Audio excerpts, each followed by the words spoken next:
What's good, folks? Welcome to another edition of the Cover One Film Room, the show that gives you the hows and the whys behind both the good and the bad of the Buffalo Bills. I'm one of your two hosts, Anthony Prohaska, joined as always by Eric Turner in the new year. Yes, Happy New Year. Yeah, Happy New Year. First film room of the new year. Technically the first Cover One show of the new year. That's where we're at. Yeah, going into 2025. Eric, it's been a busy past couple of weeks with the holiday last week, the holiday this week, overlapping into the shows. Within that, we've had multiple Bills games to dive into. Last week, obviously, spoke about the Bills' victory at home against the New England Patriots. This week, we are here to discuss multiple aspects of the Bills' victory at home against the New York Jets, completing the sweep of the Jets this year in the AFC East. We'll be breaking down multiple aspects on both sides of the ball and a particular schematic formational aspect on the defensive side that could lead to some things going forward. So a lot of film, a lot of plays to dive into in this episode. Eric, how you feeling? How was the new year? How's the holiday? How's it all going? It's been great, man. It's been nice to have a few days off with the family and celebrate with friends as well. And hope all of you guys had a great Christmas and a happy new year. Hopefully you're hydrating today after a long night last night. And we wanted to record a little early so that we could kind of finish off, the family time and friend time after the show. I go back to work tomorrow. So it was an interesting game. And while we are going to show a bunch of film from this game specifically, I also wanted us to kind of focus on, gearing up for the playoffs. Obviously there's still one game ahead. A lot of the backups are probably going to be playing. And if some starters do play, it's going to be very, very brief and short. Yeah. So I want us to start thinking about things in the playoffs, maybe how opposing teams are going to attack the Bills on offense or defense for that matter. Some of the things that, have maybe come up over the last few weeks when it comes to some of the offensive stuff. So we're going to, again, highlight this game, show some of the plays from this game, but we're also going to use it as a springboard to look forward and get you guys ready for the playoffs. Absolutely. And I think this episode, will do a very good job for you folks in terms of putting a bow on this game against the Jets that was a little weird in a multitude of ways, but we'll put a bow on that and then get you folks prepped for the go forward as the Bills are locked into that 2 seed. We'll see what happens this Saturday. They will either be playing the Broncos or the Dolphins or the Cincinnati Bengals. We'll see what happens in that first round. Obviously, we'll have you covered here in the film room after that opening wild card game. But Eric, let's start with this Bills-Jets game. High level, big picture, thoughts coming out of this game. You did a really great breakdown on Monday of Matt Milano and his performance in this game and kind of putting that into the juxtaposition with the conversation of Dorian Williams and that other linebacker spot opposite of Bernard. I focused on some of the defensive side of the ball in a majority of aspects for disguised coverage, but this was a weird kind of game. Essentially, the Bills shut them out. The Jets scored late with the Bills, second and third stringers in on defense. So the Bills kind of dominated this game, essentially 40-0. But for me, at least, it didn't feel that way. It started out kind of weird, and then it felt like a very if this maybe this is just me nitpicking, but it felt like a disjointed kind of beat down in a way of sorts. And then going back and watching the tape, seeing how it all flowed together was interesting given my initial thoughts coming out of the broadcast. But big picture with this Jets game, where's your head at as we kind of set the table here for this episode? I mean, given the competition, I think either way, it starts on the defensive side of the ball, whether it's the turnovers, once again, the fourth down stop early, the turnovers as the game progressed. Kind of the MO for the Bills defense, the variance to their game and, where they succeed really overall. Everything else statistically is not good, but as long as they're getting those turnovers, getting those short fields for the offense, you saw that complementary football happening and it was huge. And I think when we start with the defensive side here in a little while and start looking through the film, I think the big picture takeaway is that defensive line. There are multiple guys that we're going to break down in the film room: Ed Oliver, Greg Rousseau, AJ Epenesa, Daquan Jones flash at times, Smoot had some plays. Like everybody had a swing. And I think a lot of them stepped up and you felt them attacking, right? I felt like they were playing up the field. They were attacking the quarterback. As you mentioned in some of your breakdowns online and before we went live, the Bills did a couple cool little wrinkles versus some obviously talented wide receivers in Devontae Adams, Garrett Wilson, something I'm sure we'll kind of cover as the film room progresses. But overall, I think that was the takeaway, the fact that the defensive line set the tone. And if they can do that, as we said years ago, they are the engine to this scheme. And so if they can do that going into the playoffs, I think that's their best shot to offset and complement the Bills offense. Yeah, that was, aside from some awesome Josh Allen throws and plays, which we will also be getting into in this episode, which I'm sure makes everyone happy. Yeah, my big takeaways really for this game, similar to you, was on the defensive side of the ball. Yeah, there were a couple of fun schematic coverage pieces, but just a lot of good individual play, team run fits, guys doing their 111th, but a lot of good individual standout plays, from AJ Epenesa, Ed Oliver, Greg Rousseau. I took a couple for disguised coverage, but I really felt like, and we're going to get into a lot of them here in the film room, like there was a good handful for multiple guys on that defensive line. Mm-hmm. And that means so much if they can start getting more individual wins up front and guys making plays from the defensive line, or at the very least, keeping Bernard clean, keeping Milano clean. We saw multiple reps of that, especially in the second half. And as the game went on, guys just winning up front, handling double teams well, not allowing guys to, reach them or cross face, disruption on that defensive line. And it means so much for them, especially considering the offenses we anticipate them facing in not even just from the first round, but if you're going to get matched up against the Ravens or the Chiefs or even the Broncos or the Chargers in some capacity, like even Miami's run game, which we've broken down a bunch, and how that, like, you have to win individually and as a unit, obviously, but It was really encouraging to see those individual wins in a multitude of forms, especially against the run, but also from a pass rush perspective. So that was a huge takeaway from me, but also a takeaway, Josh Allen made some really strong standout throws. One to Keon Coleman that did not count in this game because of a penalty, but it still counts in our mind because we saw it. You have this graphic pulled up here in regards to Josh Allen, who, had a lot of really nice plays on and off script against the Jets. We wanted to lead off with him in this discussion, in this episode.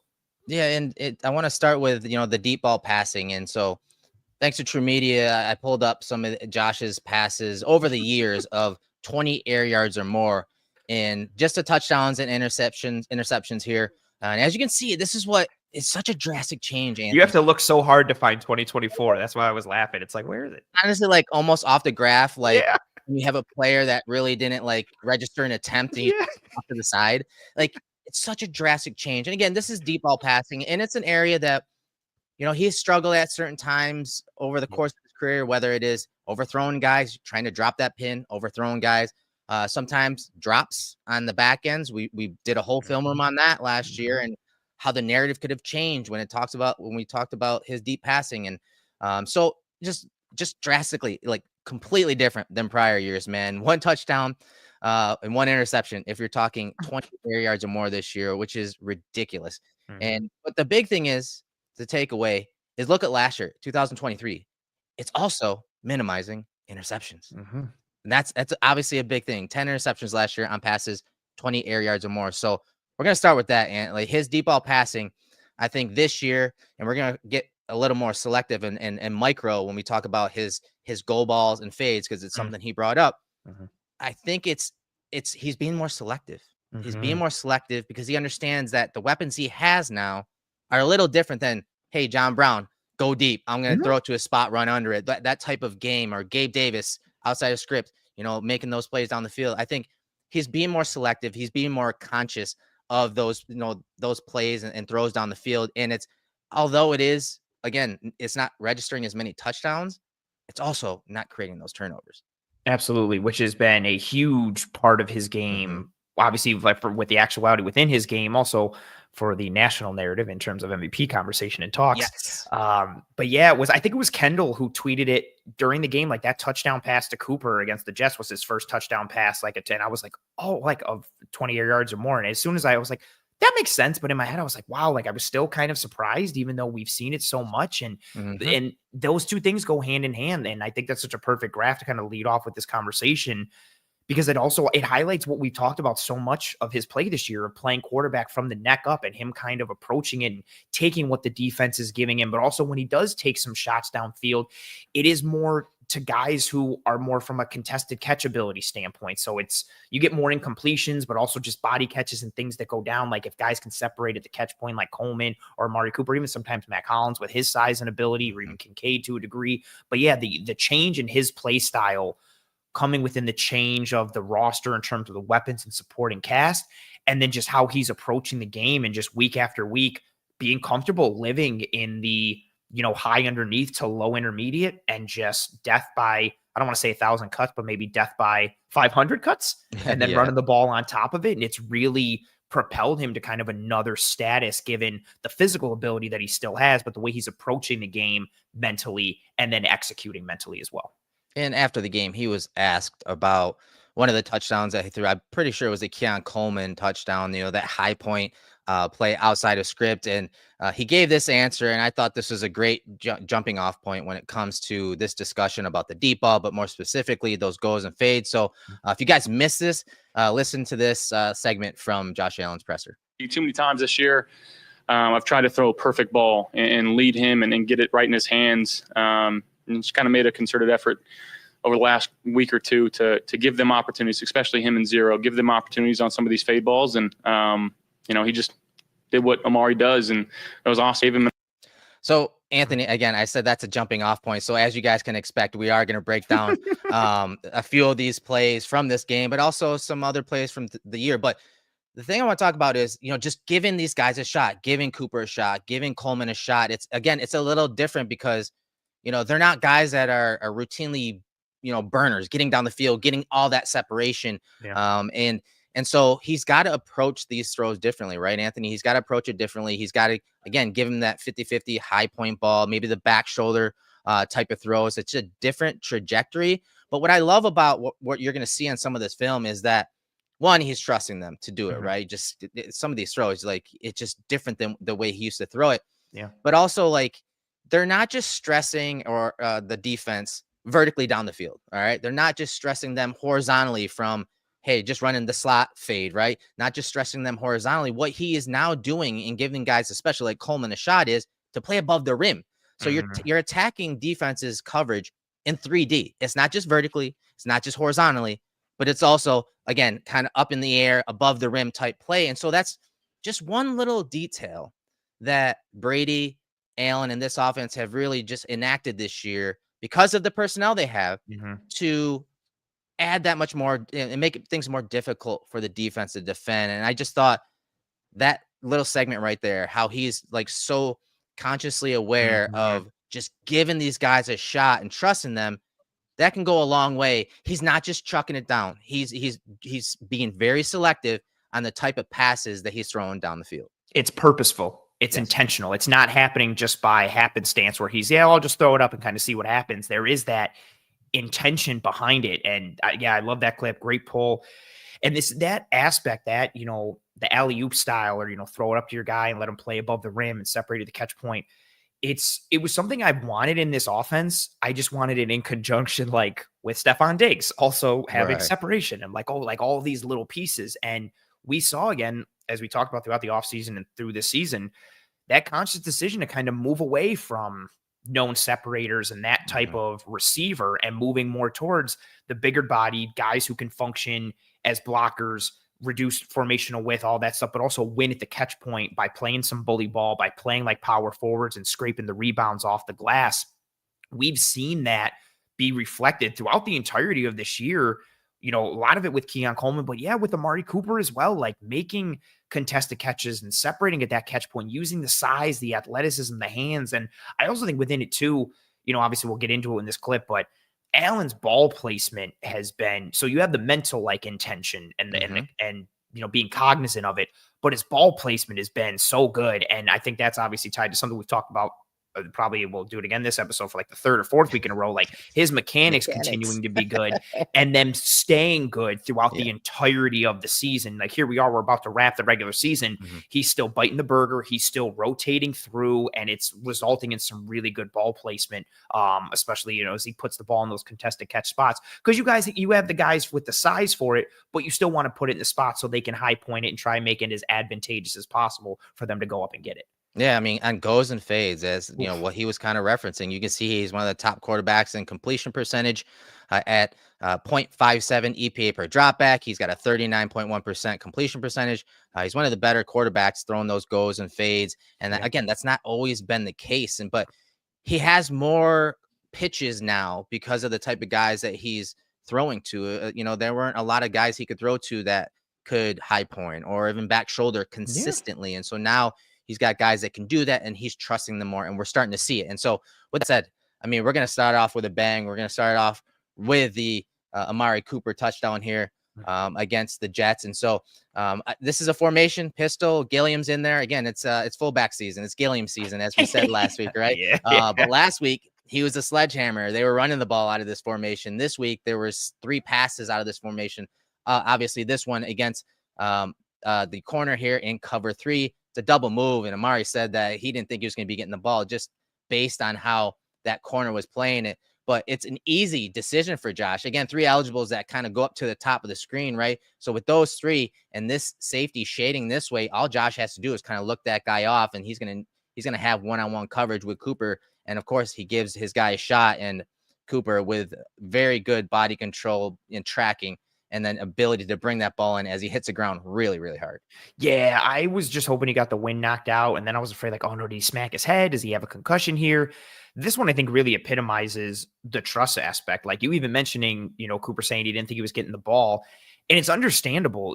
He's not wide open. He hasn't completely fooled the corner on the sluggo. Like this is him still being covered and not necessarily open, but this highlights, what you just talked about. Allen, bro, this catch is Look at nuts. this trajectory, dude. I mean, it's amazing. This highlights both of those things that, that we set the table with. One, having the trust because he's not wide open. So you have to put it up there and trust that he's going to come down with it. But the trajectory for the ball, you're throwing it up and dropping it in the bucket. This isn't a laser. This isn't some flat throw. The arc, the touch, the trajectory to put it into a spot so that Cooper can go up and get it, and then trusting that he'll be able to go up and get it.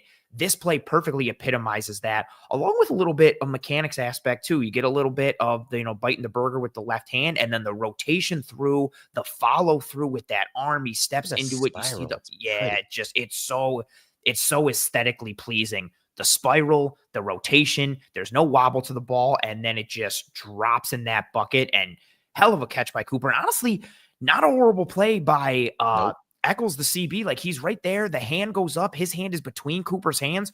Cooper just beats him, and the throw kind of beats him too. This is kind of like good on good on good between Allen, the DB, and Cooper. This is just good football all around. And we talked about this before going live. We love this formation with, Cook on the dot in that pistol formation with Gilliam being moved around last week. The Bills used this formation and they ran the ball a bunch. This week, it was more of, hey, we're going to pass the ball down the field, some off of play action, including this touchdown to Cooper. Really good stuff. Very good trajectory. Again, a different type of throw in his arsenal. So now we're looking at a fade ball, a 50-50, a back shoulder ball, 3-by-1 set back a few weeks ago against the Rams. Once again, kind of those mechanics and that timing and rhythm and just giving his guy a shot. He's not open. Cooper is not open on this play, but Josh gives him a shot, and Cooper makes him right on this play against the Rams. Once again, just trusting his guy to make a play. It's part of the reason they wanted to get Cooper, have an X out wide as that solo receiver, that when they need a play like this, Cooper can make it. Yeah, and he's really been a nice boost in that way. He's been good at separating at the line, the release packages, cooking some dudes, but just making these plays in a variety of ways from a contested catch standpoint. And this one, we talk about trajectory on that first throw, different trajectory on this one, not as much arc, not as much dropping in the bucket, closer to kind of a flat line or a line drive throw, totally. This time dropping it right over the shoulder of the corner. And this throw's ridiculous, right into the chest and the numbers of Amari Cooper. Uses some late hands to bring it in there. Like, again, another example of Josh being intentional. He's not just throwing it up there and be like, oh, okay, it's one-on-one. Let me just throw it up. Like, this is a purposeful, intentional throw. And then again, the mechanics, look at the rotation through. Is beautiful. Yes. The eyes being in line with the shoulders and the base pointed towards his target. That throwing arm is coming through. You see the rotation from the lower body as well. Quarterbacks are rotational athletes. this is just a real pretty throw that, results in a nice catch aesthetically, but the mechanics are really pleasing as well from Allen. And we talked about challenging coverages and defense, vertically, horizontally, and then again, that 3D dimension above the rim, right? This is one that, yes, they're challenging vertically down the field, but they're also Anthony, stressing horizontally. It's a slot fade. It was all the rage last year in college football when we studied and did evaluations there, and the Bills brought it into their offense a lot more. And, you see Keon Coleman here against the Jets, and I know this play didn't count, but again, we're studying the throw, the mechanics, and how they're attacking down the field and how Josh is being selective with these throws. Man-to-man coverage, Josh, great job with his eyes, holding that backside safety. And then again, you're challenging down the field, but you're also challenging the width. Look where Coleman starts inside the numbers, several yards, and then just widens and gives Josh some really good room down the sideline to drop this pass in for the big play, albeit it was called back, but beautiful play nonetheless. I was so mad that this one got called back because, I wanted to talk about it, but it's still not able to be talked about, kind of. But we're going to talk about it here because it happened and we saw it.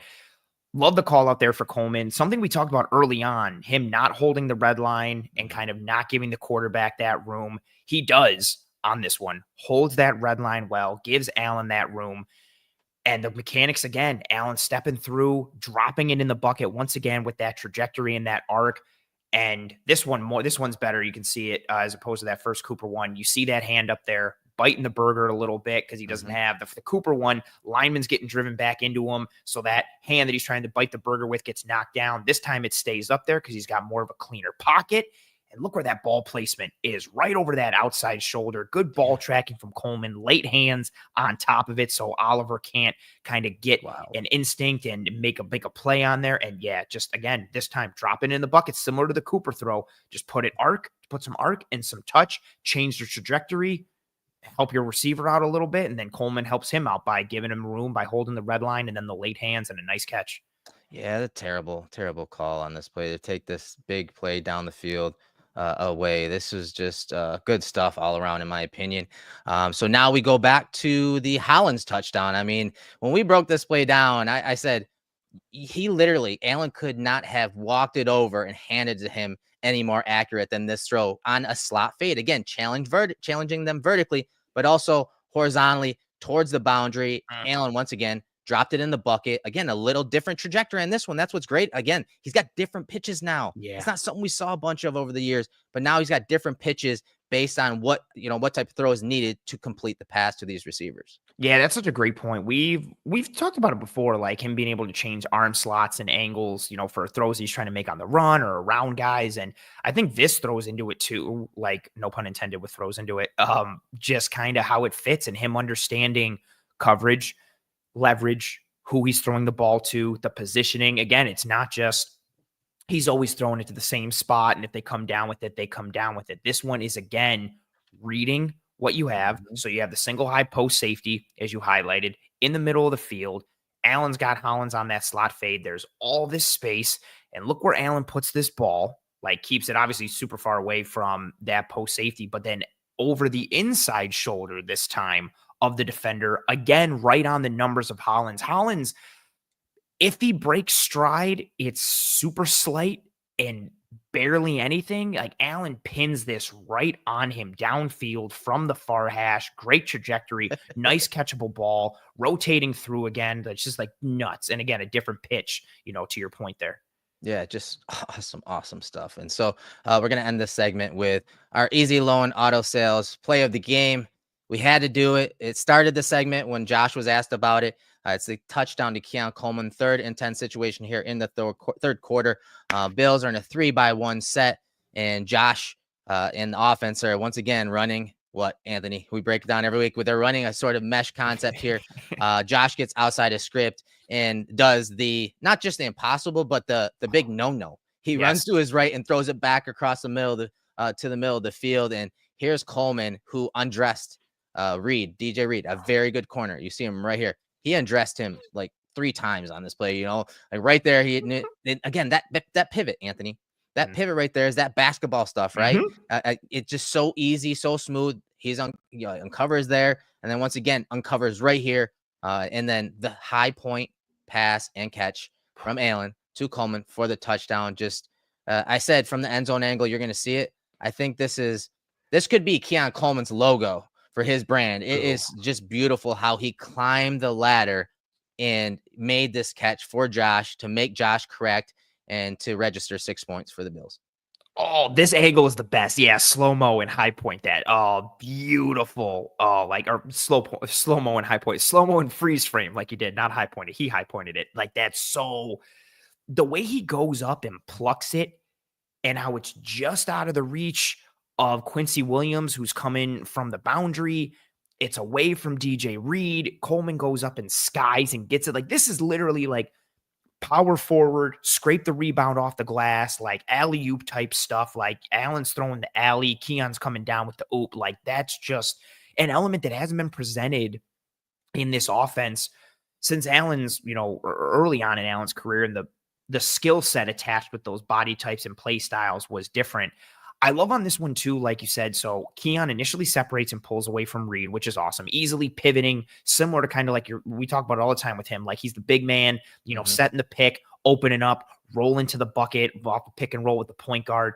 He's wide open there. That's such a great job to be QB friendly. He's open. He could get the ball. But Allen is not looking his way. Allen's trying to figure things out. Allen sees him and bang, the signal, the little thumbs up. As you see his play sheet on his wrist flapping in the breeze as he's signaling to Keon, and Keon sees it and immediately, cool, let me put the brakes on again. And then, to your point, poor DJ Reed is just lost in the sauce, getting caught in like the tailspin left and right here.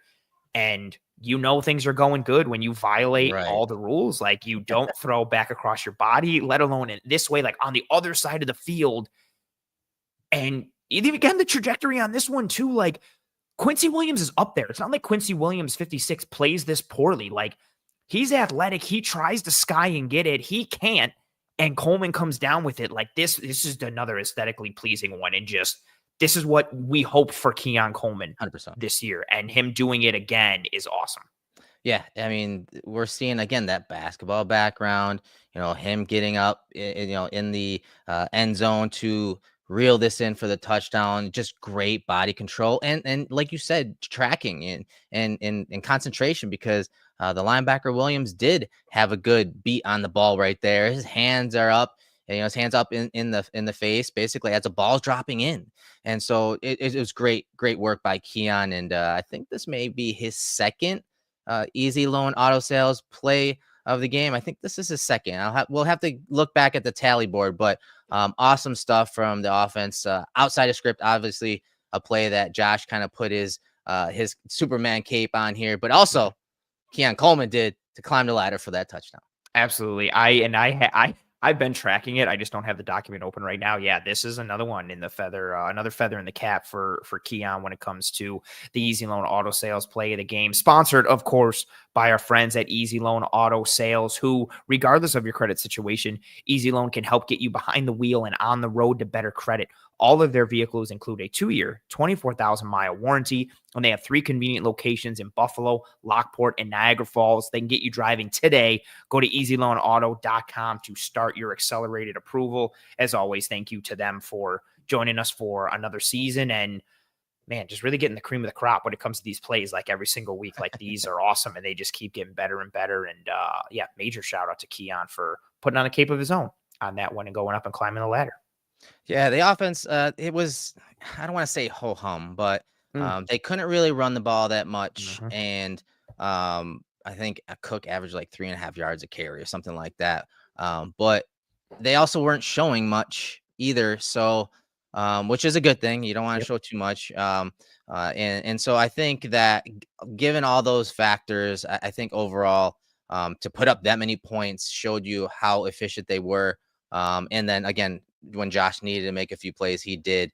But overall, I thought the offense didn't show much. And I think there will be some cool wrinkles, I know, coming once the playoffs do start. Yeah, there's been some the past couple of weeks in the run game, which we've talked about. I did a full breakdown on Pistol last week. I was really hoping we get more, but we didn't. But again, maybe that's part of the, hey, we showed enough of it. We're confident in it. We tested it. Now we're going to kind of keep it in the back pocket along with some other things from a passing standpoint. So I'm excited to see what this offense does going forward. And how they start to attack and what we see revved up for that playoff run. Wanted to, nice comment there from Patrick saying, I feel Coleman has had a very good year and is only getting better.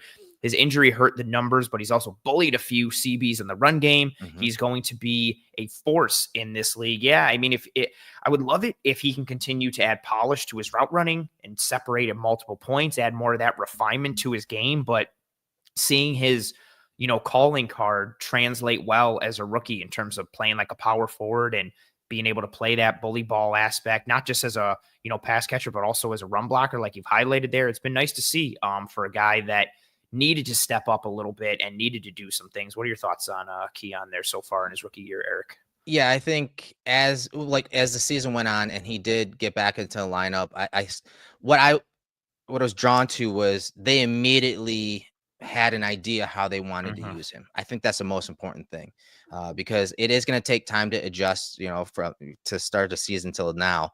But it's even more difficult when you're talking, injuries. And so the fact that when he came in, they had a plan and they had a role, and then he's making plays like that, which is where he needed to live. As you said, that was our expectation. I do think that all things considered, I'd say right now it's been a success overall, drafting him for, again, what they had in mind and how it's played out even with injuries. Yeah. And again, being able to translate that early on, knowing that was what he was going to have to hang his hat on.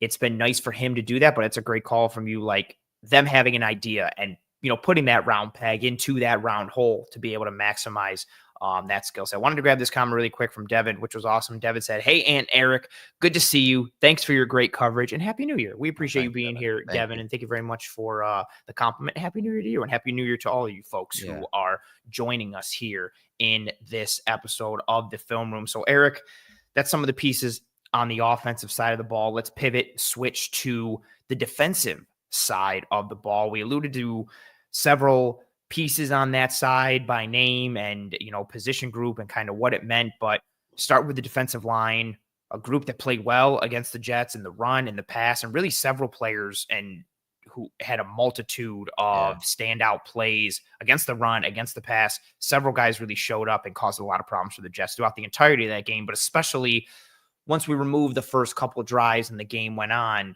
it just picked up and picked up and picked up.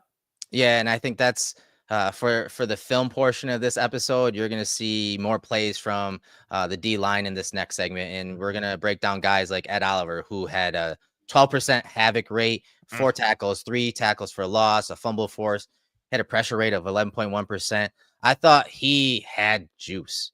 And if I remember correctly, I saw a clip on X about him after the game talking about how he kind of felt challenged, something along those lines where like, he felt like he was challenged, or the D line was challenged, the defense was challenged, and he played like his head was on fire. Like he was all over the place. We're going to show you a bunch of those plays, but I thought Oliver on the defensive side of the ball was probably one of the top standouts, along with Greg Rousseau, as we said, and Epenesa, who, again, those 3 guys, we're going to break down a bunch of their film. And of course, some of the other guys were kind of sprinkled in there as, again, they dominated the defensive line. They dominated the line of scrimmage. Yeah. Groot had a strong day. Ed Oliver had a strong day. AJ Epenesa had a strong day. AJ Epenesa's been stringing some quietly strong days the past several weeks, especially against the run. Against the run, which, again, he struggled in the past, especially from a tackling standpoint. He's always missed a lot of tackles in the run. But this year, and in this game, as you'll see, I thought he played pretty well in that department. Yeah, I remember, what was it? It was the Christmas Eve game against the Bears. He made several good plays against the run. And I remember that was noteworthy because that season he'd been struggling against the run. And here we are like a couple seasons later, and he's bullying tight ends. Whether if they're trying to block him in line with a base block or if it's guys, that sniffer tight end on split zone. But yeah, he's making some plays. Daquan Jones is making some plays. He's starting to come on the past couple of weeks. Got a comment here from Wesley saying Groot and Oliver are underrated. Good for Buffalo's pocketbook.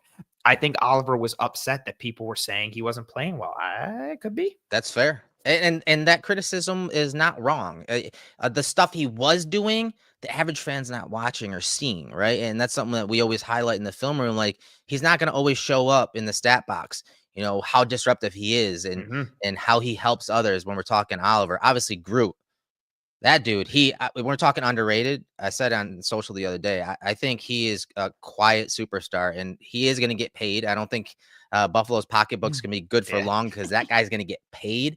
And I think his value to the Bills and their system, it's way higher than the market. I think he is more valuable to the Bills scheme with their 2 high coverages and how they ask their front 4 or front 6 when you include the 2 linebackers in their nickel based looks. His value is way higher to the Bills than say the average team looking to sign him in the open market. Yeah, I completely agree. And especially considering he's improved as a pass rusher, but knowing that his calling card is really what he does against the run, that's not super sexy from like a national perspective. Like it's all about, if you're an edge rusher or a pass rusher, it's all about sacks, forced fumbles and showing up in these moments. Like he's not going to get a ton of hype for making multiple 4th and short stops by himself or for taking on a left tackle and a tight end and bullying them and help making, cause some havoc and keeping Bernard clean and the stuff like that. It's been an integral part of this Bills front. And when they're really working, it's because he's crushing it. I sincerely can't imagine how much their front has struggled a bit this year, especially in the spine against the run. I can't imagine what kind of shape they'd be in against the run if they did not have Greg Rousseau. He's such a force multiplier against the run because of his play style, his length, his strength. And also, we can attest to this. We've had him in the film room. He's extremely smart. Like his hand placement, what he's doing, he's diagnosing stance and steps and angles. Like everything he does is purposeful and with intent. There's no accident that he's become this successful and that good. A very scientific thinker when it comes to block deconstruction and how he sees and plays the game. All right, so the 3D linemen we're mentioning here, we're going to break down Oliver, Rousseau, and Epenesa. We're going to start off with Oliver here, and he just played so well in this game. And before we get started, let's bring up this comment and super chat from Carl. He says, "Happy New Year, guys. If the Bills get the defensive line play during the playoffs that we saw versus the Jets, this is going to be so fun." And we agree right at the top, right?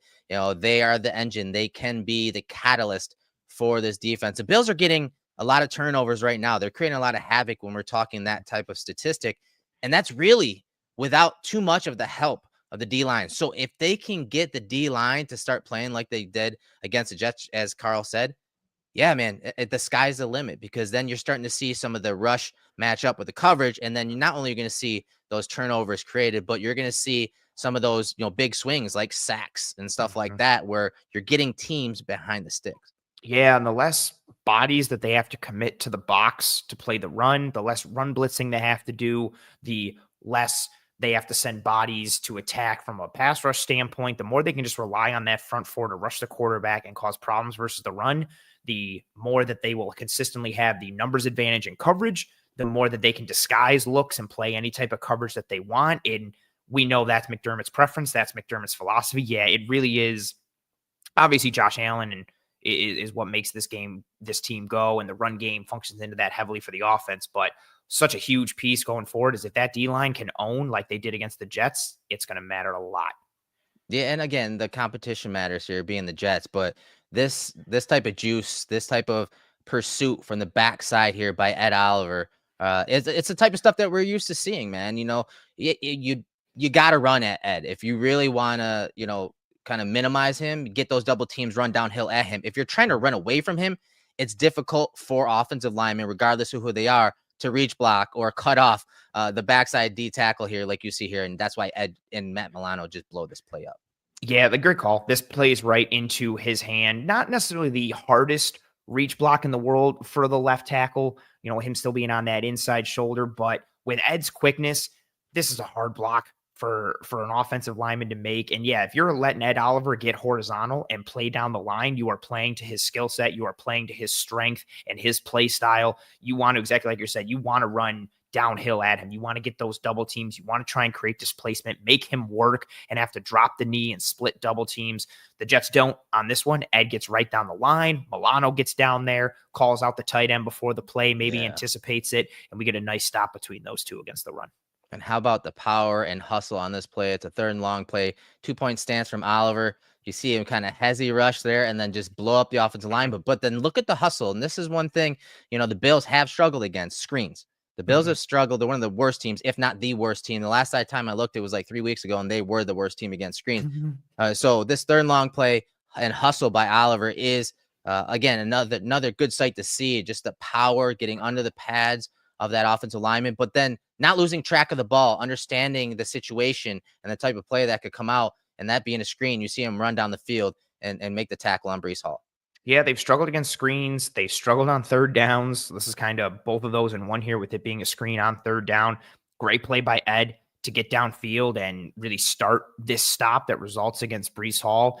But it starts, like you said, with that power, like getting underneath Simpson, who is a big guy. This isn't some light, no sand in the shorts type of offensive lineman there. This is a heavy dude, and Ed gets underneath him, which is kind of easier for him given his size and frame and build, but he uses that advantage with the leverage, the power, the hand placement right inside that shoulder pad. Simpson is pretty much off his feet, drives him back, and like you said, that awareness to then get upfield. And good call here. Like, I like the support play from Bishop and and Cam Lewis leveraging that ball. Ed is then pursuing from the inside. So you've got like the angles in which Breece Hall can attack as he's crossing like the 16-yard line here. They're all kind of accounted for. You even see Bishop with that hand up a little bit, like whether he's signaling to Cam or just kind of playing it a little bit there. They're all accounted for. Yep, it's all accounted. Great 111th play, right? Yep. Leveraging the ball, everyone doing their job. It's plays like this, like in prior games or past years, you hear a lot of fans say like, well, what the heck? Why didn't Bishop just step up and go make the tackle? No, this is part of the plan. This is part of the strategy. This is how you defend screens. You get leverage. You take away those escape lanes outside, and then usually screens are blown up from the pursuit from the inside out. And that's exactly what happens here with Ed Oliver. Great leverage, contain the ball, contain Breece Hall, and then the pursuit will be there to stop the play.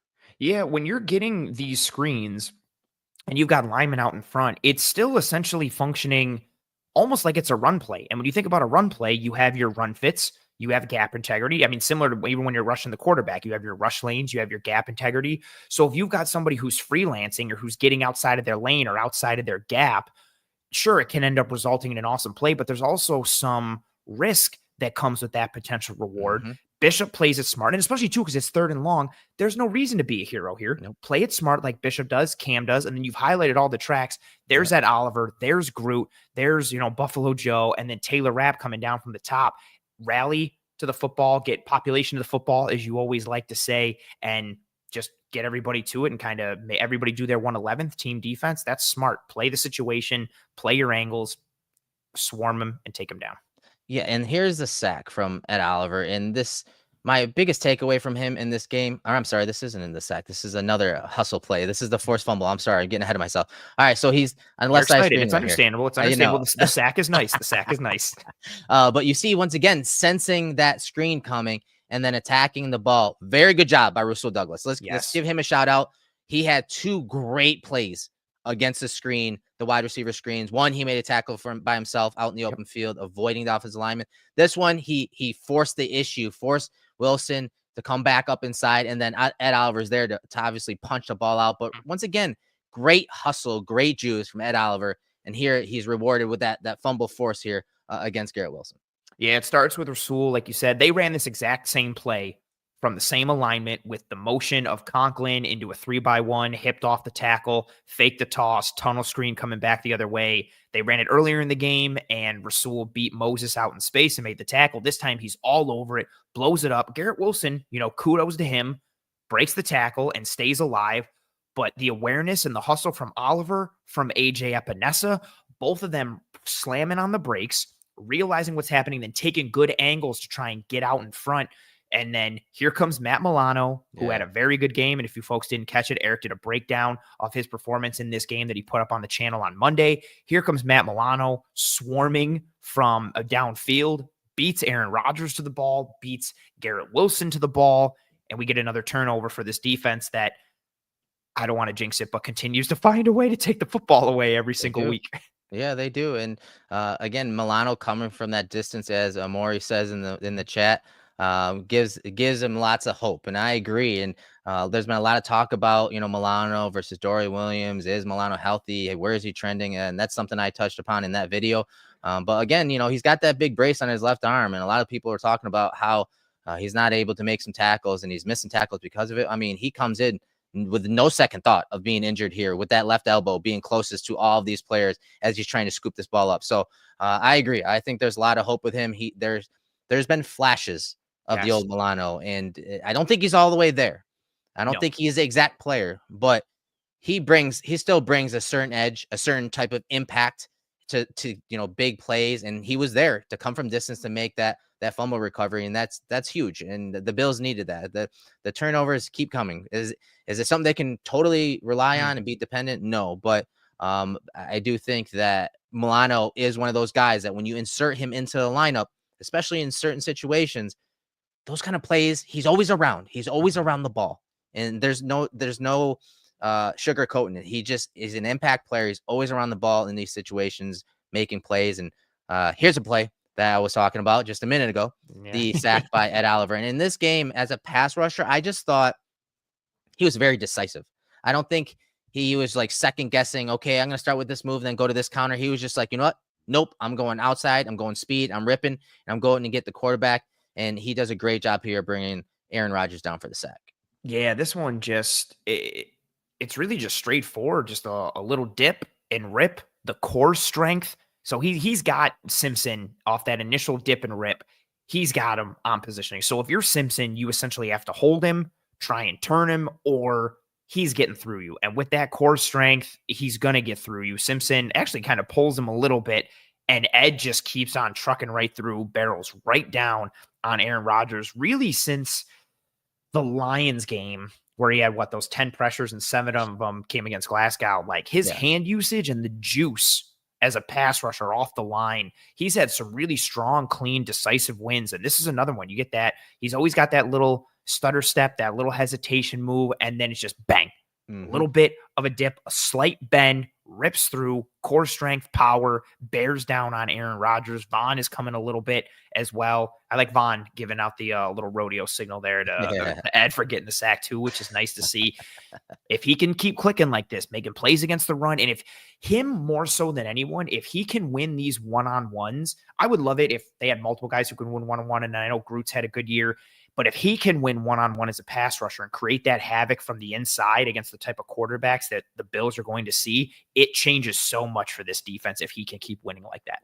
No doubt. And so moving on to Greg Rousseau's film, Rousseau had an awesome game too. Like I said, he's been unreal. He's probably been the most consistent and the flashiest of all the pass rushers or D linemen.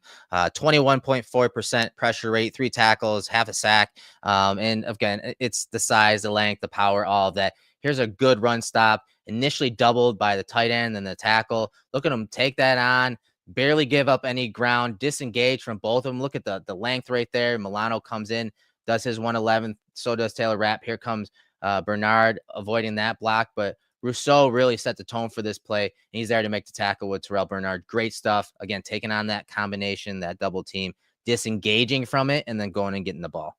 Yeah, amongst qualifying edges this year, he's 9th in overall stops. He's tied for 14th in stop percentage. And this is on a year where he's increased his overall volume of pressures. He's maintaining good pass rush efficiency, especially compared to what he previously has been. I love this one. Some good support play from Milano as the force player. And then he tries to dive down the line and impact Hall. Like you said, Terrell Bernard does a really great job shedding Elijah Vera Tucker here, who's got him on size and strength. Bernard gets him, attacks the shoulder, uses his hands to stay clean and pull himself through. So a really good job from Bernard, not allowing himself to get squared up. You're getting Taron to the ball, Bernard to the ball. Yep. Milano to the ball, population to the ball, as you always say. Taylor Rapp taking on the block and keeping his hat on the outside. So you've got guys in their gaps. You've got good integrity, and all of it with Groot in the center, gumming up the works by taking on a tight end and a right tackle double team. 89 is their blocking tight end. 78 is Morgan Moses. And I just love the way he sheds the tight end. You see that extension, and once he sees Breece Hall commit, he get the initial, okay, pop. All right, cool, I'm off. I'm on the tight end. he's watching and peeking. You see the extension already, and then he sees Breece Hall commit because of what Milano does, and Groot's like, all right, no more messing around. Look at I'm him shedding drop those you. hips Yeah, too. that's Just it. drops those hips and just Boom. moves past that tight end, right? Just Yep. moves past him and makes the tackle. Just awesome stuff, man. Just He's drops been him like a bag of laundry. And he does, and we honestly, we could do this like every single week. His ability to essentially two gap because of his length and strength. He can cover the outside, but then easily shed someone and pop back inside or influence them in any way. Like, again, like you said earlier, and like we talked about last week and so much of the season, he matters so much in Yes. this defense because of that exact thing. And not only length, you talked about the use of hands and how he's, even developed in that area. Here's another play. Von Miller gets a sack here, but once again, they're basically using the same type of move. Look at the long arm, the stab, and then look at him pop and arm lift that outside hand of the left tackle. You see Von just putting the right tackle on his keister and just flattening to the quarterback. And I like Carter Warren coming out, but he ain't ready for that smoke yet. But just this is the type of stuff we're talking about, compressing the pocket with power moves. That's always been the MO of this defense, of this regime, and how they want their guys getting to the quarterback. I know when they brought in Von, they were hoping to add some of that bend and athleticism. Yeah. Obviously, the injury kind of curtailed that, but power. Groot, Von Miller on this play, getting right to the quarterback and bringing Rodgers down. Yeah, I'll work backwards, start with Von. Great hand placement from Von right into the chest of Carter Warren. And then as he hits that stab for that long arm, you see some pop in that long arm, but simultaneously lifting that outside arm / hand by getting that wrist control. And it just puts Warren completely onto his keister, unfortunately. But you highlight, it's like stereo long arms with an arm lift. It's like the exact same timing between Groot and Von. And what I like too is, so Max Mitchell, number 61, he tries to fight it a little bit, and look how Groot like almost complete. It's like he's like arresting him and like handcuffing him. Like he grabs his arm and is like, you're under arrest, and like just turns that wrist. Look at how he's torquing. Like, look at the power of him grabbing that wrist, lifting it. Then throwing him. Yeah. He torques Mitchell's whole body inside and then uses the long arm to torque him the other way and push him to the ground. Like that rotational force. It's beautiful. Yes. It's great. That rotational force, the power that is generated and the transference of that power that's generated all the way through, being able to use that length and strength and weaponize it from first touch all the way through to burying a guy into the ground. He's really leaned into his size and frame and understanding how to use it at the NFL level. And this is a guy understanding who he is, what he is, and how to weaponize that. And it's nice to see that. And he's had some really nice inside moves, but when he compresses the pocket and works you, it's violent. And I think one of the biggest things that we saw in this game was the fact that, Rodgers was under pressure 34.8% of the time. And the Bills got 4 sacks. And all 4 of those sacks were with 4-man rushes. And so I thought they played off of each other really well. I thought that they attacked. This play-action play was dead in the water. This is one of those plays where rush and coverage are working together. So what the Jets are trying to do is hit this slant over the middle. And you can see Bishop, he'll drop down, take that away. So the coverage helps, take away that first read. And now you see these two working off each other. You saw Daquan Jones kind of get upfield, and you see Rousseau win against the right tackle, but then bend underneath Daquan Jones here to get the sack. So rush and coverage working together, but also the D linemen, Rousseau and Daquan Jones, working off each other really well. Yeah, there's like a lot of positive chain reaction things happening here. It starts with Bishop, like you pointed out. What I like with this too, so Rodgers is obviously expecting this ball to come out quick. Yep. He gives the run fake to Hall, and then he tries to sling it, sees Bishop there, still tries to load up like he's going to make the throw, thinks better, looks to the left where everything is also covered. There's nobody open to the left. And the combination of the coverage on the left and Bishop holds everything, makes Rodgers hold the ball and leads to the sack. But also like the set here of Moses 78, he's trying to get out on Groot quick because he's expecting this ball to come out quick. So he tries to jump set Groot, and then Groot just goes around him. And then Moses is thinking, okay, well, the ball is coming out or it's going to be out. But because Rodgers has to hold it, look at Moses almost kind of lets him go because he thinks like, well, I'm sure the ball is out or the play is done. And then Groot is like, no, it's not. I'm going to keep bearing down. I love this one because we talk about it so friggin' much on this show, the marriage of coverage and pass rush. And coincidentally or not, for the Bills and for other teams, when they're not working defensively, it's because there isn't that marriage. There isn't that symbiotic relationship or synergistic relationship between coverage and pass rush. You see it on this one, and you can see the benefits. It's clear, it's cut, it's dry, and it results in a sack. And then, early in the game, we talked about the kind of the swing, because the Jets were kind of moving the ball here. This was actually a huge play, maybe the biggest play of the game, to kind of just start that cascading effect of, turnovers and stopping the Jets offense. Just spikes inside. But the lateral quickness here and read by Rousseau, the rip, the technique, and then the hit on the big running back was phenomenal to stop the Jets on 4th and 1. Yeah, he really changed the tone of the game with this play. And then the next one we'll look at on the next drive, like the Jets moved the ball in these first 2 drives. It's 4th and 1 here. The Bills were chasing their tail a little bit, and Groot shuts it down in one moment. You just get that slight, step from Max Mitchell, 61 outside, and Groot slants inside, beats him, and he's too big and strong for Mitchell to do anything. Yeah, Mitchell's got his hand on him, but aside from literally just reaching into his collar and yanking him down, he's not going to get the stop. And then, this is probably going to sound like a homer take, but Ed Oliver's kind of getting chucked to the ground, but because he still hustles as he's getting put to the ground, he gums up the works on the inside. Yeah. And so when Groot hits Braelon Allen, number 0, from the side, Allen runs into Elijah Vera Tucker's butt because Ed Oliver is just gumming up the works. Exactly, right there. So they're putting Ed Oliver to the ground, but Ed uses his hands to still kind of keep himself up, almost like he's trying to crab walk a little bit, and is still driving forward. So I also, this play is made by Groot, but a little shout out there to Ed for starting to lose this rep, but still fighting and grinding, which helps back up Braelon Allen and allow him to fall backwards as Groot hits him from the side.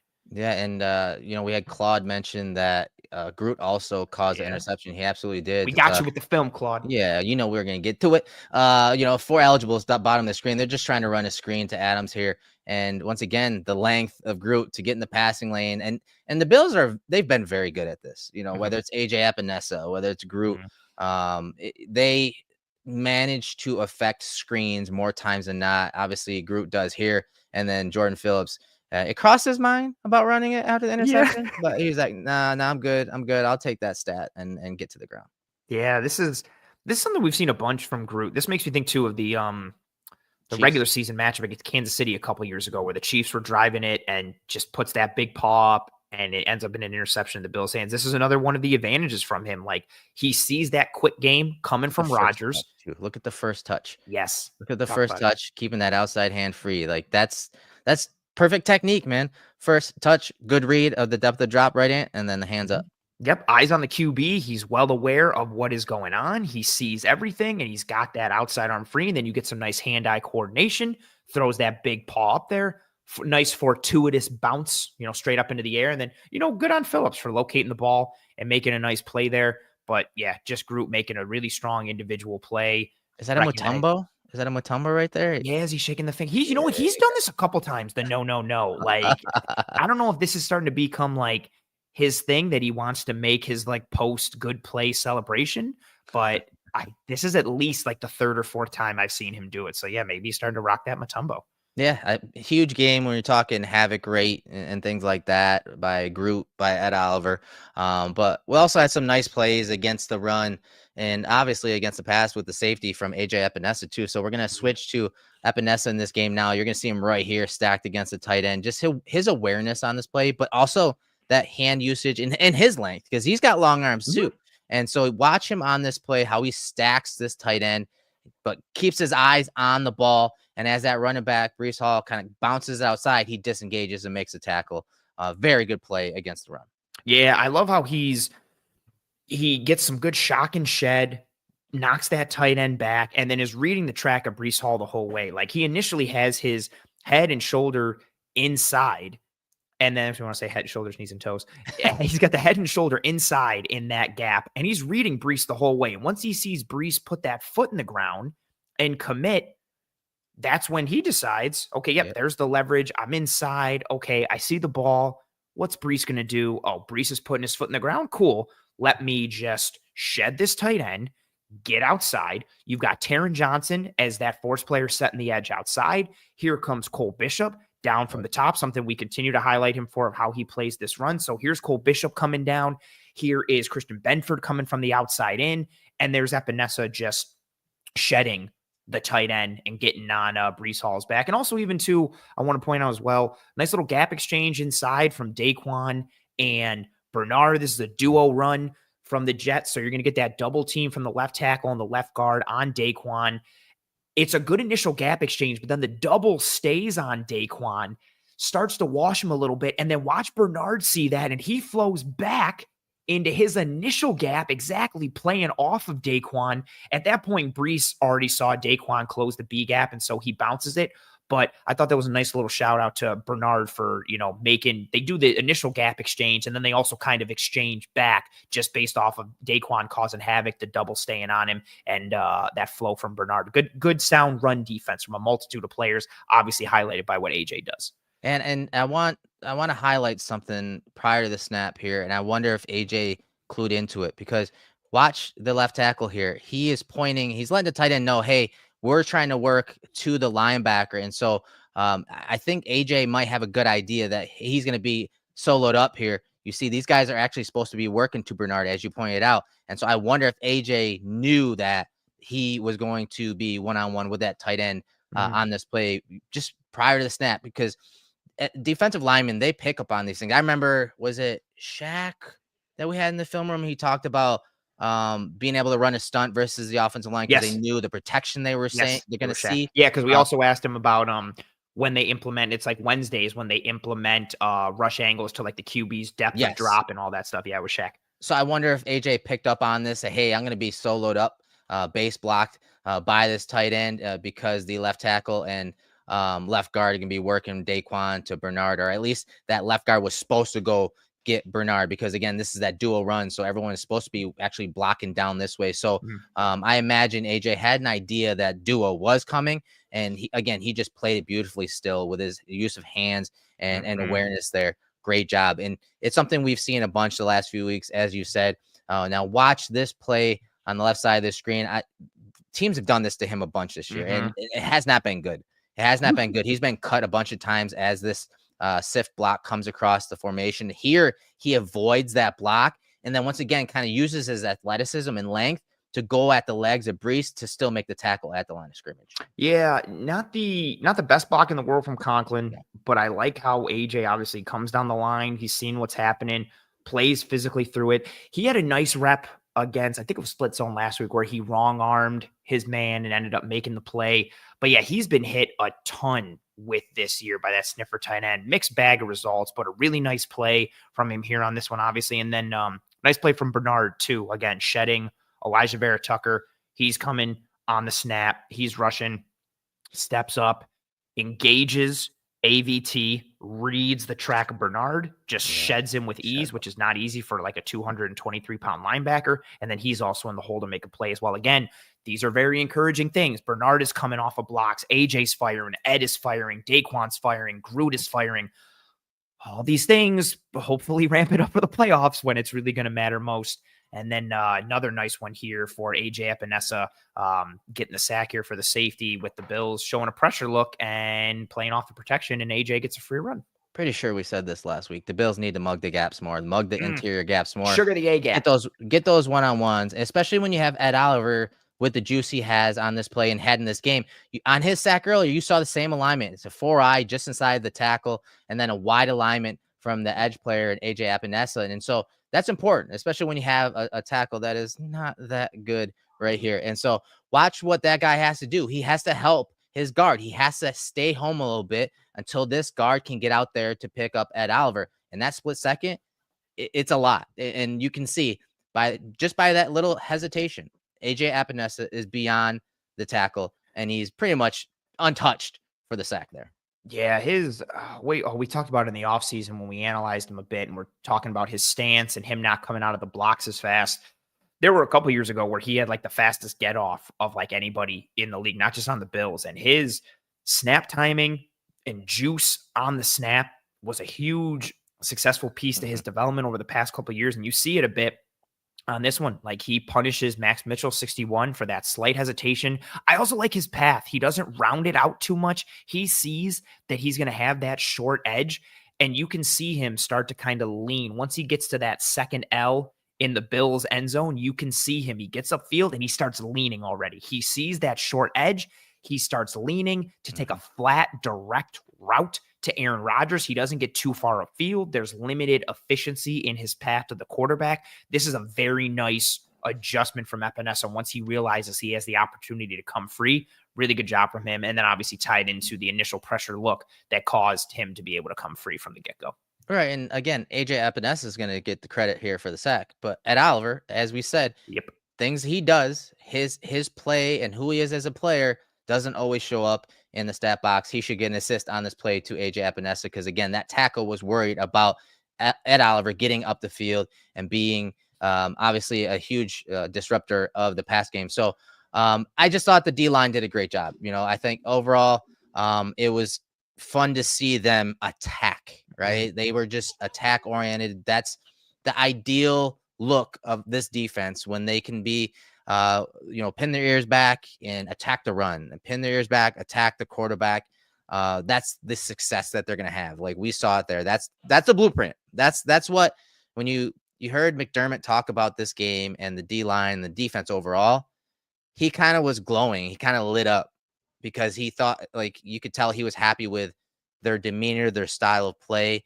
And that's really the type of defense that he wants on the field, again, to complement that offense.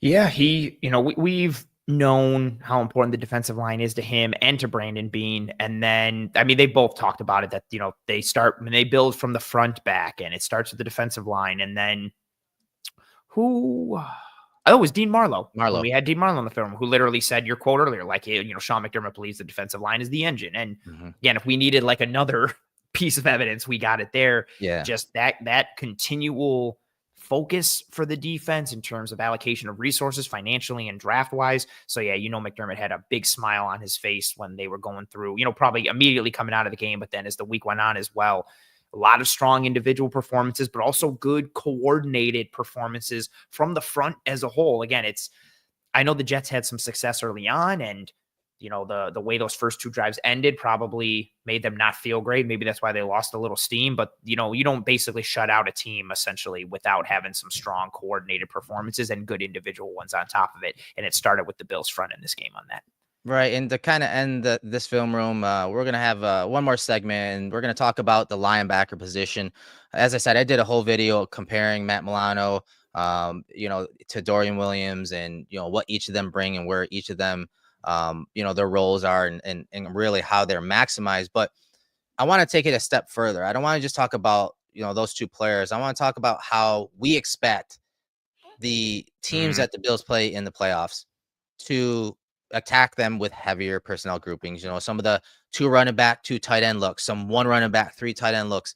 And we expect that more, but a lot of people think that it's just because opposing offenses want to run the ball, when really more times than not, what we've seen this far, it's a small sample. It's only 28 plays where the Bills have 3 linebackers on the field because they're very selective, right? They don't want to take Taron Johnson off the field. So they typically only, this year especially, they only put 3 linebackers on the field, regardless of who's in there, whether it's Dorian, Milano, Spector, any of those guys.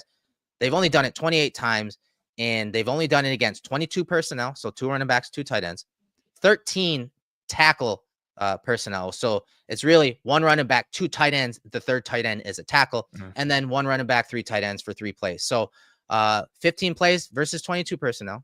Again, 3 linebackers. 9 plays versus 13 T, and then 3 plays versus 13. So it's a small sample. But as we saw in that Ravens game, if the Bills play a team like the Ravens, they're going to be playing a lot of these personnel groupings, and a bunch of these plays you're going to see against the Bills 3 linebacker looks. It was with that personnel. And so it's not just to run the ball, right? And it's also to pass the ball, especially if you're talking like play action down the field.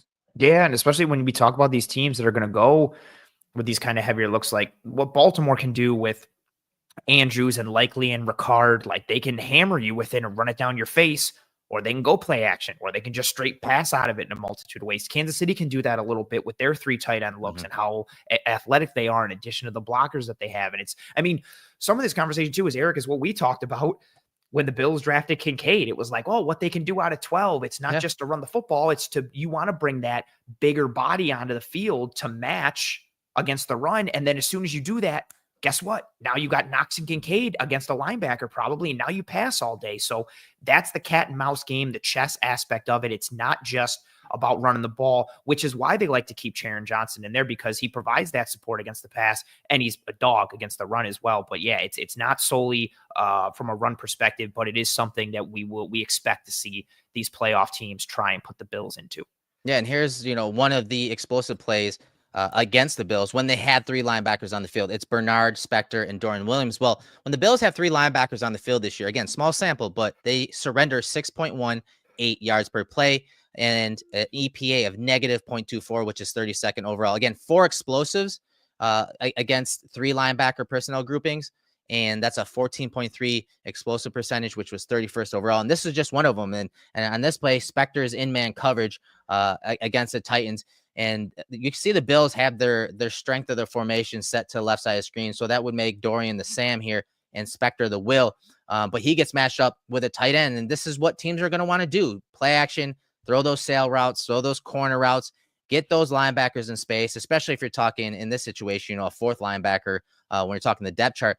But we saw that a bunch too against the Ravens here in this game. Nick Morrow, who the Bills had just brought back last week, he was attacked a bunch in this game. You see the running back come across the formation, slip out. Morrow's guy, he's out leveraged, and you see Justice Hill get the first down. So this is what the opposing offenses want to do. It's not just to run the ball. They don't want to get the Bills in base defense to just run the ball and come downhill at them. They want to be able to keep it, have a double-edged sword where they can run it or pass it, and they're able to get some chunk plays when we're talking the pass game, as you can see here. Yeah, and that's where it really gets dangerous, right? Like you match with 3 linebackers and teams can run it at you, and it's kind of, rock going against rock. But when you can pass the ball like this, now you're throwing paper against rock potentially, or scissors against paper, however you want to look at it. You can really slice a defense. And Justice Hill has juice coming out of the backfield. He's matched up against Morrow. He's already going to win that track race in general, but especially with the eye candy and the misdirection and the motion, like you said, out leveraging Morrow. It's just an added element on top of it. But this is really where you want to set the table with the heavy personnel and the threat of the run, but then you can gash them with the pass and generate those explosives. And that's something Baltimore did tremendously in this game. Yeah, they got the ball on the edge versus the linebackers, the Bills. Again, I understand the injuries here and the guys are on the field, but it's not going to deter opposing offenses from doing, because then, like we said, you have Milano staying on the field. You have Dorian Williams coming on. Well, Dorian Williams had issues himself, as well. I talked about in that game, especially in this game against a running back, and so. The opposing offenses are going to be like, okay, I'm okay with Dorian Williams in man coverage or in zone coverage against a number 2 tight end or number 1 tight end and a running back. Again, this is Spector, but this is zone coverage, not man coverage. And you see them once again get the Bills in 3 linebacker sets, and then you're hitting likely down the field for the explosive play. Like this happened time and time again when the Bills went to 3 linebacker sets, albeit not with Milano in there. But we did see some of these 3 linebacker sets with Milano, Bernard, and Williams in against the Jets. And it was interesting because we put Dorian Williams as a Sam linebacker to the strength of the formation, which I like it because of his size, his length, and then he's got that physicality angle, right? But that also put Milano, Anthony, as a stack linebacker, and that's where he can win quickly inside. As you see here, he sheds that block by the center here and makes a play on the running back.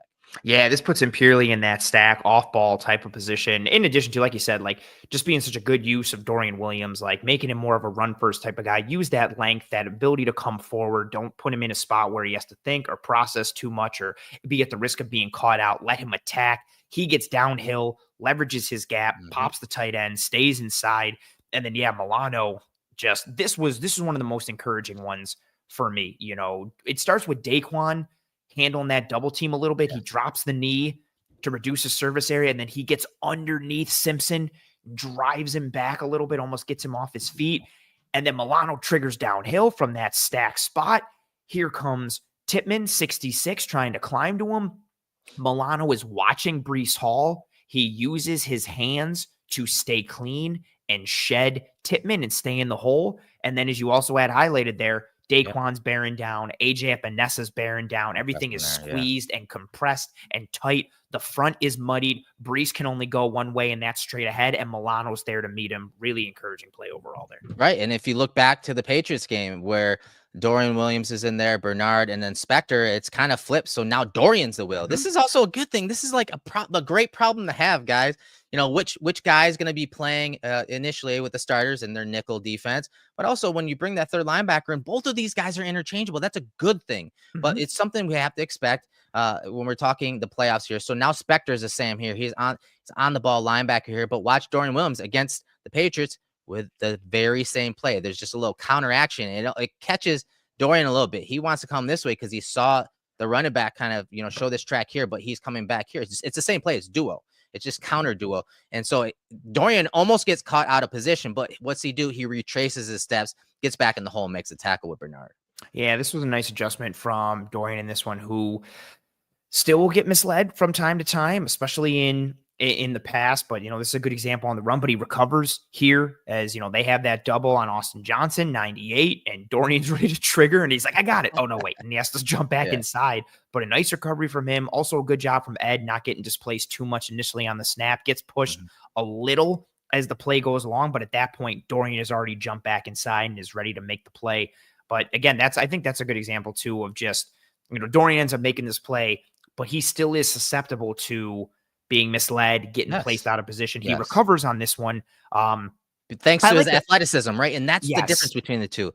The processing by Milano it's of course, he's been in this defense and in the league for many years and played in this role, especially in certain situations. Like you saw the processing from Milano. He was not fooled. There was no counter step on that, but still he stayed home, right? And you can see how opposing offenses will attack Dorian a little different, and it almost worked, but that athleticism will overcome that. That's the big difference between those two guys.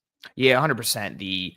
And against what you expect, and you're just hoping Dorian can continue to improve with his processing and what he's seeing. And I don't want to. I feel like I've seen so many people clamoring for Dorian as if he's like some savior or cure all. And I like his progress and what he's done this year, but there still is that opportunity for him to be misled a little bit. But he has shown enough to give you some encouragement in these three linebacker looks, especially another example here of him aligned as a Sam against Detroit. When you can put him in these spots where he can just lean on his length and physicality and focus on more of the run and just being play into violence instead of having to process and move in space and leverage space and play with spatial awareness and all that, you really start to tap into more of his skill set. Yeah, and the Lions were a team that, attacked the Bills and forced them to get into this three linebacker sets. Again, I said at the top, the Bills have used three linebackers on 28 plays this year. 15 of those plays were versus 22 personnel, 9 plays against 13 T personnel, and then 13 personnel at 3 plays. But this is a play where initially they have Milano to the strength of the formation, but after the shift and exchange here, they don't bump the linebackers. They keep them there. So now Milano's essentially the will with Dorian being the Sam here, but then they set up with a gap exchange, as you talked about, Daquan, a few plays ago. He darts inside right here, and now you have Milano clean and free, and he's there to make the play. Yeah, the attention to detail against the Lions run game. I loved it. You loved it. We talked about it going into it. Like, we expected more blitzes. We expected more bodies. Like, you have to take away that Lions run game. And then if it turns into play action or whatever, you're attacking Jared Goff. He's not the most athletic guy. Get him on the move, make him uncomfortable. And they sold out early for the run with bodies in the boxes, the mentality, the physicality. They wanted it, and you can see it here. Population of the ball, 3 linebackers on the field. Look how many hats are in the box. Bishop is down there, essentially in an off-ball linebacker position, and Milano is able to get into the hole off the gap exchange and make the play. This is a really nice element. Yeah, it's the type of stuff, again, we're going to see a bunch. Here's the Patriots game, 3 linebackers. You have Dorian to the strength of the formation. And while he doesn't make the play here, look at him come downhill. This is why I kind of like him in this Sam role. I never thought about it, but with his size, his length, and the physicality he plays with, you see him come down, take off, take a hit off of the tight end there. Then he's stepping in front of the fullback, also known as an offensive lineman, coming downhill at him. He's not afraid. And, he essentially occupied 2 guys here. And then you get Groot once again stacking right here and shedding, making the tackle. So the Bills I think most people think that, getting 3 linebackers on the field, getting the Bills in base is to run the ball. It's not necessarily the fact. The big plays have come via the passing game, as you saw early in this breakdown. And I think that is something that we just need to pay attention to. It's obviously matchup dependent, right? If you see a team like the Ravens or whatnot, yeah, we expect that. And so I think it's something that you need to start, kind of investing your time in and thinking about. And if you're a film watcher, go back and watch some of these plays with the Bills 3 linebackers, albeit again, it was, with other depth players, but the structure of the defense isn't going to change too much by having Williams, Bernard, and Milano in there. They're not going to have to do as much trading when things happen prior to the snap, whether it's shifts or motions, but they're still going to try to attack Dorian Williams in coverage. He's surrendered 4 touchdowns in coverage this year, most of them in man coverage. And so if you don't think they're going to attack him, even if they are in their base defense, you're crazy, because Milano is hands down a better guy in coverage. And so they're going to try to avoid him, even with the injuries he's had. They're going to still want to go after Dorian Williams. And I think that we need to be prepared for that. And I think the Bills defense will in certain matchups when they need to put 3 linebackers on the field. Yeah. And this, I mean, honestly, that goes back to the preseason. Cole Kmet burns Dorian Williams downfield in the man coverage rep because Dorian's eyes are in the backfield on play action, loses track of Kmet. I think that makes complete sense. And it, again, with the way the game is played today and how offenses are attacking defenses, how the Bills defense is built, the type of offenses they're going to see in the playoffs, just expect this. And we'll see how much they lean into those 3 linebacker sets, what they do, how they go forward, all of that. So yeah, it's great. We just wanted to set that table for you folks going forward. Got some questions that we have starred, a couple from the beginning. One I wanted to get to real quick. This is a short, clean answer for Troy here. Troy says, I think I know, but what do you mean when you say, quote, you keep Bernard or Milano clean? All we mean there is just you keep them clean. No blockers are getting them. No offensive linemen getting to the second level, grabbing them, hitting them, occupying them. It's just in reference to the defensive line occupying blockers, allowing Milano and Bernard to read what's happening, go forward, make a play without being obstructed by a blocker. Yeah, and there are many ways to do that. The Bills are a lighter defensive line, so a lot of times they're not asking their D tackles, especially to occupy 2 and 2 gap and hold 2 guys down so that the linebackers can run free. More times than not, it's strategic. You have run stunts, where you have run blitzes. Sometimes you're sending a guy off the edge. Sometimes Terran's coming, and then those DNs and D tackles are spiking inside. You're keeping the linebacker free. Sometimes it's that gap exchange. It's Daquan Jones shooting backside so that it disrupts the zone blocking, and then you're having the linebacker play over the top, free and clear, like you saw in some of those plays, including that Lions play. So there are different ways to do it. Sometimes it's personnel, bigger D tackles occupying 2. Sometimes it's strategic, and it's scheme doing that.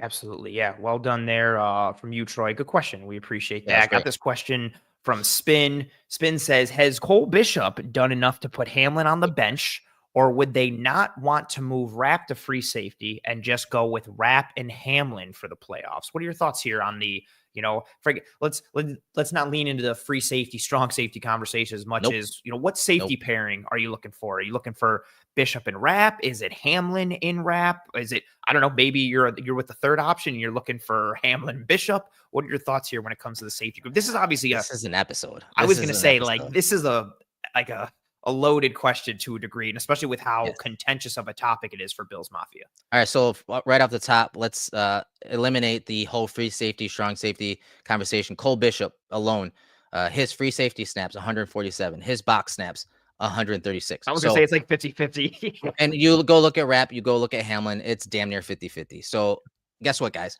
They're still interchangeable. And so this is a loaded question. So I think Bishop and Hamlin, if we're looking overall, I think they're very close when we're talking play. Again, it's a small sample for Bishop, but I think overall they're very close. I think each of them has strengths, and one of them being Hamlin, his tackling's been great compared to prior years, but also compared to Bishop at this moment. Again, sample may play into that a little bit. Cole Bishop has a 19.4% missed tackle percentage according to PFF, which is high. Which is very high. Don't know yet. Yes, and so what I like about Hamlin, his tackling, he's a true safety where he's a safety net. He's bottling up plays. But Hamlin, what he can do and what we've seen is he's very good in the box. Well, we saw it at the Senior Bowl too. He's been very good in the box. He's not hesitant about coming downhill and making a tackle versus the run. He's not hesitant about being in the box and rushing the quarterback. He's not hesitant about covering tight ends in man coverage if he has to. But what I do like about him is when they have him in the box pre-snap and then post-snap, they spin into a cover 2 or a Tampa 2 or a quarters coverage look, he can fly back there smoothly and efficiently and flip those hips and get his eyes, from that box safety look, get to the deep half, spin his eyes to the number 1 to help bracket number 1 to one side, get his eyes to poach to the other side. He's very fluid and athletic. And so I think he can disguise some coverages when we're talking 1 to 2 high safety structures a little bit better. And he's more fluent post snap at flipping those hips and making plays on the ball. And again, kind of containing from that perspective.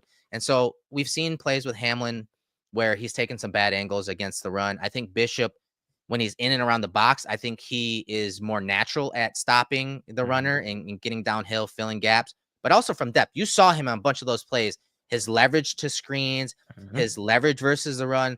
More times than not, he's done a good job, again, in that small sample. Yeah, I mean, even the first play that I think stood out for both of us, that game against Houston, where he comes down and against the push crack and leverages and stays in the gap and makes the tackle, which he's done a bunch this year. I'm slightly torn on this because for as much hate as Damar Hamlin gets, and I know he's a low ceiling kind of guy, I just think he's a high floor player. Like, he's reliable, he's responsible, he's in position more often than not. You know what you're going to get. Now, the athleticism is limited. The upside is limited with him. But for a defense that values communication and responsibility and reliability, he gives you a lot to offer back there. And then, that's safety net. Him coming down from top. Taylor Rapp has also been awesome in this aspect. Runs getting through the second level. Rapp is coming down and shutting him down. Hamlin's coming down and shutting him down. But Bishop, for me, and you hit on so much of it, so I'm not going to drill down too much. The athleticism just shows his ability to be like almost near the or on the line of scrimmage pre-snap and then spinning back as the post safety. It happens instantaneously. And that goes back, we talked about it in training camp on the day that we were there together. Like, the Bills spinning the safeties, they'll do it in general, but there's just a difference when Bishop does it versus when Hamlin does it, how smooth it happens, how instantaneously and quick it happens. And that matters a lot when you're changing the pre to post snap picture for a quarterback. The athleticism and the juice that Bishop plays with, I think just adds so much. In addition to how he's played in and around the box and the coverage, kind of versatility or multiplicity he adds, I think you can kind of go either way. Like, if you told me it's Hamlin and I hate that for an answer because I know people are like, of course you're on the fence. But I think you can make a case either way. If it's me personally, just because of the longer term play, I lean Bishop slightly, although I think there is somewhat of a risk because he still can get caught out and be put out of position or make a mistake. I don't think Hamlin is going to make the mental mistakes that Bishop is making. It's just a matter of, do you think the athleticism and the physical upside, along with learning and time on task and the betterment of Bishop for year 2 and year 3 and learning now, do you think that outweighs the potential risk of him being on the field now? I lean Cole Bishop, but it's close. It's like 52-48 or like 55-45 at most. But I think you can make a case either way. I think we could definitely make a case either way. I do think the Bills, I think they run with Bishop. I think Bishop gets a lot of play this week, and it only sets him up for the playoffs.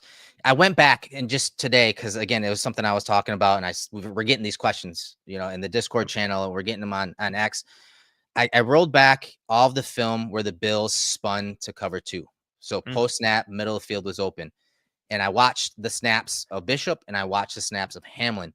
And what I found interesting was when the Bills, we talked about it several times in the film room, when they spun into those variations of Tampa 2, whether it was bringing a safety down into the middle wall player area, dropping that corner into the deep half. When they did that when Hamlin was at safety.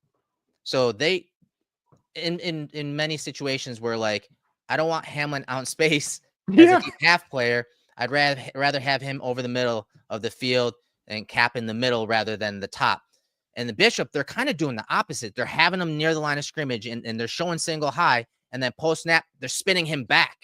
So it's almost, again, it's different, and they're using them differently. Now, is that because of the opponent that they're playing, or is that because of players and personnel they have in there?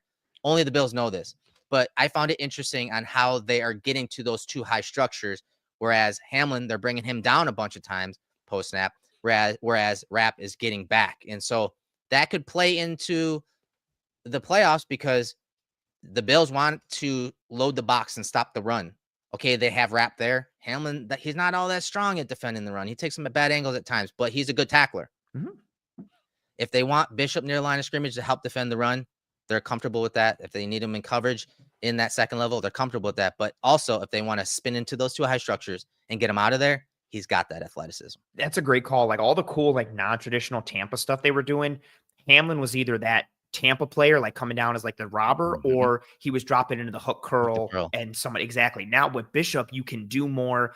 That leans, and that's part of what I like too. The upside of, you know, especially with him being able to play in the slot and what he did as an apex at Utah, you can get into more of that. Like maybe he's going to go into the slot. Maybe Taron Johnson drops as a deep half player, all these type of things and that's what I lean into schematically. I think you can do more with him. And, you know, Hamlin, when he's been caught out with bad angles, it's because he doesn't have the athleticism or the quickness or the foot speed to make up for exactly. His angle has to be perfect because if it's not, he doesn't have the ability to kind of make up for it. I love that you pulled this quote up or this comment, because it's right back to back with another one.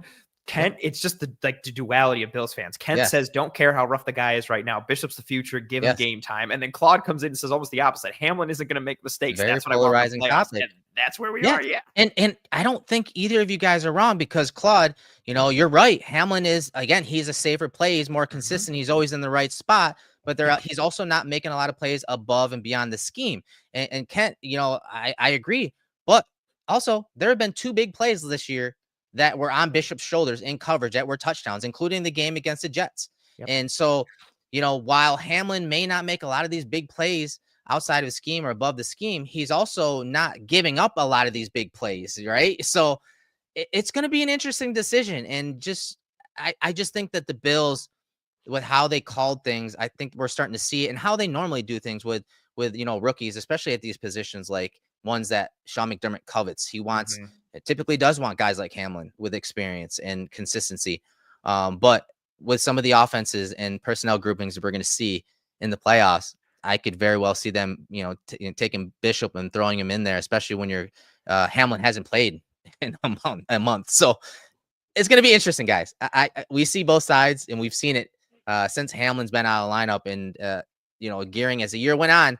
We expected Bishop to get some kind of burn and playing time, and we're starting to see it. And it's going to be an interesting decision once the playoffs start. Yeah, and especially with these teams that, like, again, not to keep drilling home on, but like Baltimore and Kansas City, even Denver, the Chargers a bit, these teams that mix like size with athleticism, having a guy like Cole Bishop who has size and athleticism allows you to kind of fight fire with fire a little bit potentially, which is, really interesting to see from them. One last quick one that wanted to answer here that we had starred really earlier. Jason, quick question from Jason, who said he wants to know if we think they resign Amari Cooper. Has he done enough? He follows it up with, is he worth 6% of the cap? I don't think we're going to get into financials right now, but really quickly from you, Eric, before we wrap, two questions. Do you think they re-sign Cooper? And regardless of that, do you think he's done enough to be re-signed by the Bills? I think he's the exact type of wide receiver they want mentality wise in the locker room. You know, maybe he's not getting the volume of passes, but I don't know, man. I don't think he's done enough. I don't think he's done enough yet. I think if you bring in a higher draft pick at wide receiver, you know, that has some really good skills, can you get what you got out of Cooper since he's been here? I think you can. And so I'm not there yet. Again, maybe the playoffs hit and he goes off. Yeah. You know, he has an OBJ like run. That's possible. Yeah. That's possible with some of the one-on-ones he may get.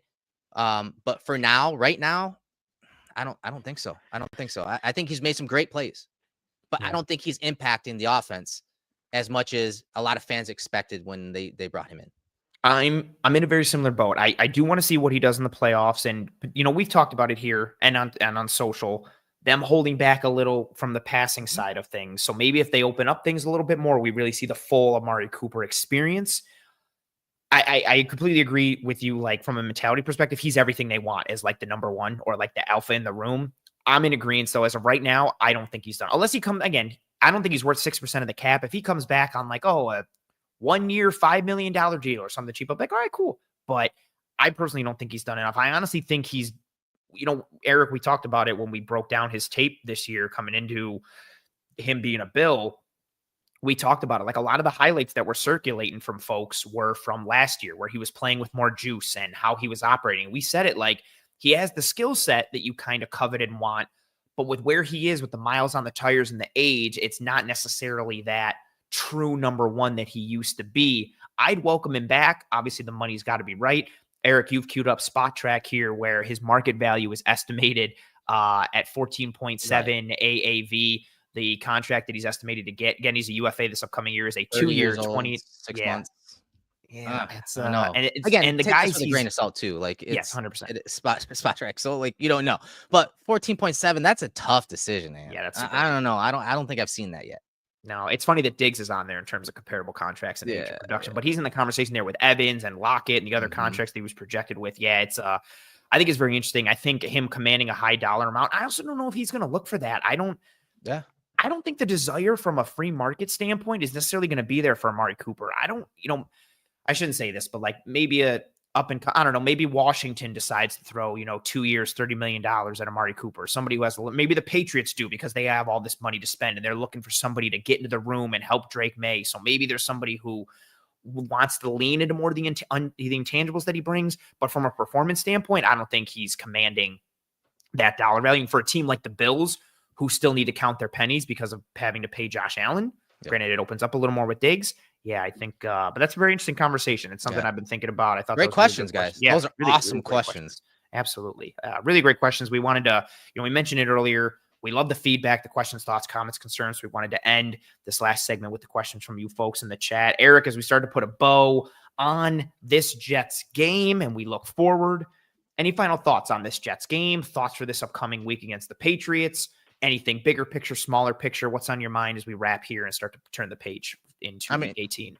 Aside from Bishop, I want to see him play some more. I'm excited about guys like Solomon. I'm going to be, and the film room will probably be based on, some of these depth players and how they, sees that opportunity or didn't. I think that's probably a good starting point for film room next week, but I'm excited to see some of these guys get extended playing time and kind of show off what, they've been working on behind the scenes in practices and whatnot. Yeah, I'm missing a boat. Bishop is the main one because he's technically a starter, but I want to see some of these young guys probably get more Ray Davis burn this week, some more Ty Johnson burn this week. Maybe see SVPG at center and a little more offensive line work. I'm excited to see the depth guys. Real quick, we don't have to comment on it, but I love this timeline from Carl who says Diggs will be a free agent and maybe cheap coming off the ACL injury. Any thoughts about letting Cooper go and re-signing Diggs? Just for this is the Elmo leading into the fire chaos meme. I would love that. I love this conversation. Absolutely. That would be wild. But yeah, it's a lot of fun depth things to look forward to this week as the Bills are locked into the 2. And again, for folks, just in case you don't know, the only teams they can face in the first round are the Broncos, the Dolphins, and the Bengals. If the Broncos beat the Chiefs, they're facing the Broncos. If the Dolphins win and the Broncos lose, it's the Dolphins. If the Broncos and Dolphins lose and the Bengals win, it's the Bengals. So keep your eyes on those games in terms of who the Bills face.